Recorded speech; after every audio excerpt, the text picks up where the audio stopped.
Komplet il-kawża dwar l-inkjesta dwar il-konċessjoni tal-isptarijiet tal-Maġistrat Gabriella Vella li damet 4 snin u nofs biex tlestiet fis-seduta tal-ħamis quddiem il-Maġistrat Rachel Montebello xeddu bosta persuni kif mitluba mill-avukati difensuri.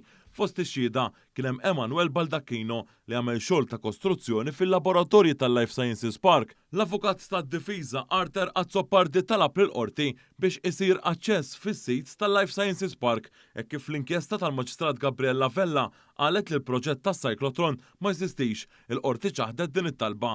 Fil-qorti xedu ukoll Joseph Cremona mir-Radiation Protection Board li qal li fl-2016 il-bord irċieva l-ewwel notifika biex jintuża is-cyclotron fil-Life Sciences Park. L-avukati difensuri tal-ex Prim Ministru Joseph Muscat, Keith Schembri, Konrad Mizzi u Clarence Thompson mhux jikkontestaw il-prima facie, dan fil-waqt li hemm numru ta' avukati difensuri li tikkontestaw il-prima facie u oħrajn qalu li se jħallu fidej il-qorti biex tiddeċiedi. Il-qorti qalet li se tisma' is-sottomissjonijiet tal-avukati difensuri dwar dan fis-seduta li jmiss.